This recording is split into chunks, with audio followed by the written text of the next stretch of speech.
Assalamualaikum warahmatullahi wabarakatuh.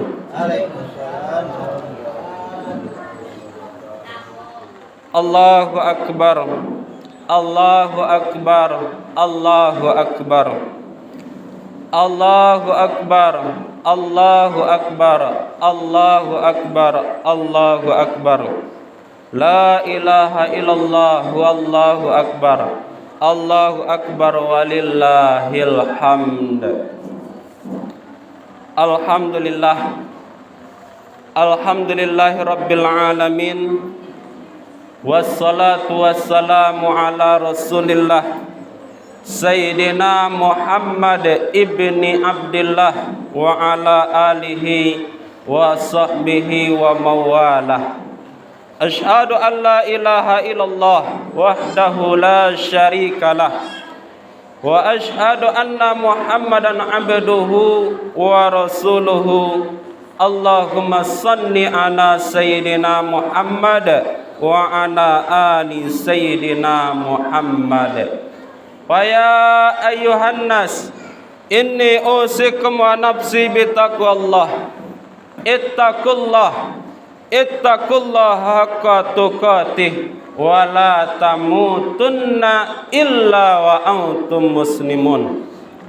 Wa qala Allah ta'ala fil Qur'anil Karim, a'udzu billahi minasyaitonir rajim. Bismillahirrahmanirrahim.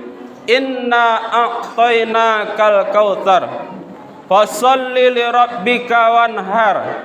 Inna syani'aka huwal abtar. Sadaqallahul azim. Kaum muslimin wal muslimat, saudara-saudari, bapak-bapak, ibu-ibu dan adik-adik sekalian yang dimuliakan oleh Allah Subhanahu wa taala. Bersyukur kita kepada Allah Subhanahu wa taala atas segala nikmat-Nya, nikmat kesehatan, kesempatan, kekuatan, sehingga kita bisa berkumpul di rumah Allah Subhanahu wa taala untuk melaksanakan salat Idul Adha. Alhamdulillah baru saja selesai kita laksanakan. Salawat dan salam selalu kita kirimkan kepada Allah agar disampaikan kepada Sang Habibullah, kekasih Allah, yang mana beliau telah berhasil membawa umatnya dari zaman jahiliyah sampai ke zaman yang berilmu pengetahuan. Oleh karena itu, marilah kita bersolawat kepadanya dengan lafaz doa. Allahumma salli ala Sayyidina Muhammad wa ala ali Sayyidina Muhammad. Mudah-mudahan berkat kita bersolawat kepada beliau, mudah-mudahan kita mendapat rahmat dari Allah Subhanahu wa taala dan syafaat daripada beliau. Amin ya rabbal alamin. Kaum muslimin yang berbahagia, marilah kita bersama-sama meningkatkan kualitas iman dan takwa kita kepada Allah. Takwa dalam artian al-imtisalu awamirillah wa jitinabun nawahi, menjunjung tinggi perintah-perintah Allah dan menjauhi apa yang dilarang oleh Allah Subhanahu wa taala.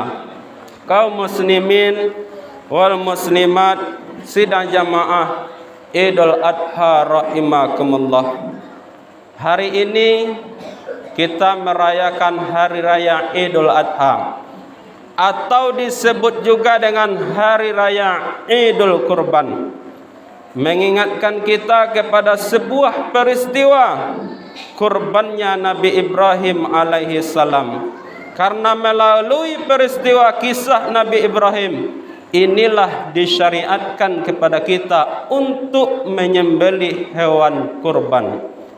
Allah Subhanahu wa taala berfirman di dalam surah Al-Kautsar, surah yang terpendek di dalam Al-Quran, yang berbunyi inna a'tainakal kautsar fasholli li rabbika wanhar inna syani'aka huwal abtar. Artinya inna, sesungguhnya kami, kata Allah. Kami di sini bukan artinya banyak. Allah itu tidak banyak, akan tetapi artinya penguatan tentang kekuasaan Allah Subhanahu wa taala. Sesungguhnya kekuasaan Allah, inna a'tainakal kautsar. Sesungguhnya kami telah banyak memberikan nikmat kepadamu. Fasholli li rabbika wanhar, maka salatlah karena Tuhanmu dan berkurbanlah. Inna syani'aka huwal abtar. Sia-sia yang membenci engkau, maka dialah yang terputus dari rahmat Allah Subhanahu wa taala. Apa maknanya? Surahnya pendek tapi maknanya lebar. Inna a'tainakal kautsar. Sesungguhnya kami telah memberikan nikmat yang banyak kepadamu. Allah ada di dalam diri awak Bapak Ibu nikmat yang banyak. Nikmat sehat, nikmat kesempatan, nikmat panjang umur, nikmat keluarga yang baik, rumah tangga yang baik, anak diberikan, rezeki Allah berikan. Bahkan nikmat yang paling berharga di diri awak adalah nikmat nafas, menghirup udara yang segar. Betapa banyak orang-orang yang di rumah sakit menghirup oksigen, itu mahal sekali bayarannya. Kita sekarang alhamdulillah menghirup oksigen, nafas gratis dari Allah Subhanahu wa taala. Itu wajib kita syukuri. La in syakartum la azidannakum wa la in kafartum inna azabi lasyadid. Barang siapa yang mensyukuri nikmat Allah, niscaya Allah akan tambah nikmat tersebut. Namun sebaliknya, wala in kafartum inna azabi lasyadid. Sia-sia yang kufur terhadap nikmatku, indah amuh bersyukur. Ingat kata Allah, inna azabi lasyadid. Sesungguhnya azabku sangatlah pedih. Nikmat yang Allah berikan kepada kita sangatlah banyak. Kalau kita hitung mulai sejak kita lahir sampai kita meninggal dunia, tidak akan bisa kita menghitung nikmat Allah. Kalau awak ambil ranting-ranting pepohonan yang ada di atas dunia ku Bapak Ibu sebagai penanya, lautan yang ada di atas dunia ku kita ambil sebagai tintanya, maka tidak akan mampu menghitung nikmat yang Allah berikan kepada kita. Untuk mensyukuri nikmat Allah itu, yaitu kita pergunakan sebagian hidup kita untuk beribadah kepada Allah. Fasholli li rabbika, beribadahlah kamu karena Tuhanmu, salatlah kamu karena Tuhanmu, sembahyang awak karena Tuhan awak. Untuk mensyukuri nikmat yang banyak tadi, salat awak. Karena salatku Bapak Ibu adalah amalan yang pertama kali yang akan dihisab oleh Allah, yang akan diperhitungkan oleh Allah Subhanahu wa taala. Apabila salatnya baik, maka baik pula lah amalan-amalan yang lain. Apabila salatnya bermasalah, maka amalan-amalan yang lain ditolak oleh Allah Subhanahu wa taala. Maka ada istilah mengatakan, salatlah anda sebelum anda disolatkan. Ringankan langkah kakimu untuk menuju masjid untuk salat sebelum diantarkan oleh orang lain untuk disolatkan.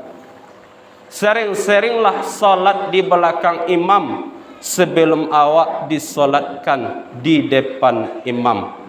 Maka jaga salat kita, tanda kita bersyukur kepada Allah Subhanahu wa taala. Wanhar, dan berkurbanlah. Tidak ada amalan yang paling baik di 10 Zulhijjah ini selesai melaksanakan Idul Adha kecuali mengalirkan darah hewan kurban, kecuali menyembelih hewan kurban. Banyak hadis-hadis Nabi menekankan anjuran kita untuk berkurban. Salah satu hadis Nabi mengatakan, man kana sa'ah walam yutahi wala yaqrabanna musallana. Sia-sia yang diberikan oleh Allah rezeki, mampu dia untuk berkurban, tapi nak amuh inyo untuk berkurban dah.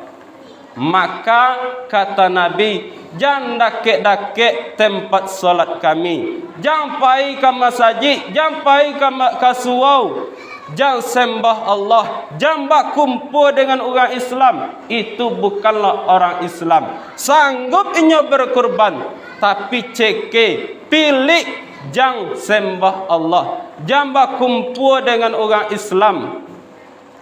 Walaupun kurban itu Bapak Ibu hukumnya sunnah muakkad, sunnah yang sangat dianjurkan. Ustaz, ambo talok di ambo berkurban saiko kambingnya Ustaz. Boleh, itu bana yang lebih afdal. Karena pengganti sembelih Ismail itu adalah kambing. Kambinglah yang lebih afdal untuk dikurbankan. Boleh jawi Ustaz, boleh. Tapi jangan gara-gara jawi itu mangko berkurban, tertunda awak untuk berkurban. Boleh unta, boleh kok lain. Tapi yang lebih afdal dikurbankan adalah kambing. Kenapa kita tidak sanggup berkurban hari ini? Pertanyaannya simpel. Padahal saiko kambing tu 2.600.000 bandiannya Bapak Ibu. Setahun awak mencari, tidak sanggup awak berkurban dah. Pakau pada tidak sanggup karena niat itu tidak ada. Alum muncul niat awak tu leh, jam berkurban awak leh, datang le daging kumah awaknya, kau salah ke? Tidak nak berkurban daging diantar orang kumah awak, ikut salah pemahaman seperti itu. Awak yang berkurban, tidak beriman seseorang itu dia mampu tapi tidak mau dia berkurban, tidak beriman kata Nabi. Kaum muslimin sidang jamaah Idul Adha rahimakumullah. Salah satu media Allah memanggil kita adalah berkurban. Nabi Ibrahim yang dikurbankannya adalah anaknya. 86 tahun Nabi Ibrahim meminta anak, berdoa meminta anak. Ketika diberikan oleh Allah anak, beralih cinta Nabi Ibrahim kepada anak jo istrinya. Maka dites oleh Allah, Ibrahim, kalau engkau sayang kepada anakmu, sayang engkau kepada hartamu, kurbankan. Maka disitulah Nabi Ibrahim mendapat gelar yang kedua sesudah Nabi Muhammad. Nabi Muhammad gelarnya Habibullah, kekasih Allah. Nabi Ibrahim gelarnya Khalilullah, kesayangan Allah Subhanahu wa taala. Jadi tujuan awak berkurban itu Bapak Ibu, kalau cinta kita kepada harta, cinta kita kepada anak, berkurban awak supaya kita dapat kasih sayang Allah. Kalaulah sayang Allah kepada awak, tidak ada yang mustahil bagi Allah Subhanahu wa taala. Kaum muslimin sidang jamaah Idul Adha rahimakumullah. Ganjaran bagi orang yang berkurban nanti di akhirat sia-sia yang berkurban hari ini, nanti di akhirat Allah ganti dengan sebuah kendaraan mewah yang siap mengantarkan para pengorban menempuh jembatan Siratal Mustaqim. Jembatan Siratal Mustaqim itu Bapak Ibu, rambut dibelah 7. Bagi orang yang berkurban, dia punya kendaraan menempuh jembatan Siratal Mustaqim sampai ke dalam surga. Maka beruntunglah hari ini orang-orang yang berkurban. Bagi kita yang alun bisa berkurban tahun ini, niat andai kini, mudah-mudahan tahun besok panjang umur awak, sehat badan awak, ada rezeki awak, berkurban awak di tahun 2025. Inna syani'aka huwal abtar. Sambungan ayatnya, inna syani'aka huwal abtar. Sia-sia yang membenci engkau, maka dia terputus dari rahmat Allah Subhanahu wa taala. Kadang-kadang Bapak Ibu, Allah babue elo awak, ada juga yang tak suka kepada awak.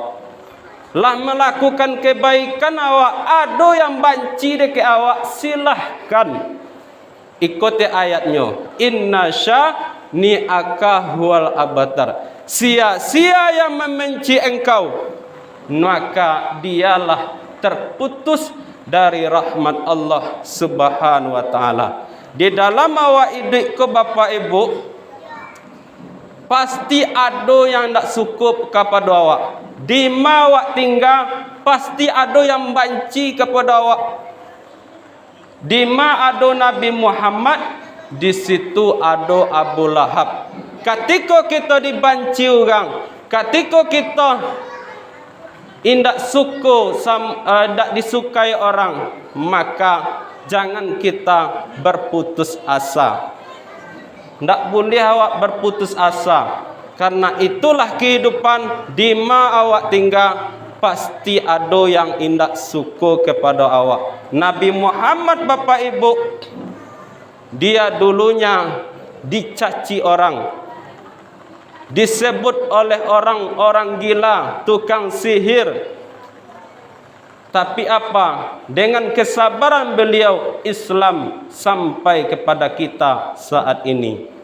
Maka ketika kita dihina orang, dicaci orang, dibenci orang, tidak disukai oleh orang lain, inna syani'aka huwal abtar. Ingat, sia-sia yang membenci engkau, maka dia akan terputus dari rahmat Allah Subhanahu wa taala, terputus dari kasih sayang Allah Subhanahu wa taala.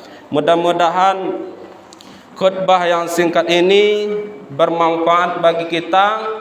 Mudah-mudahan sehat badan awak, kuat badan awak, ada rezeki awak. Mudah-mudahan di tahun yang akan datang bisa kita berkurban. Fa'tabiru ya ulil absar la'allakum turhamun.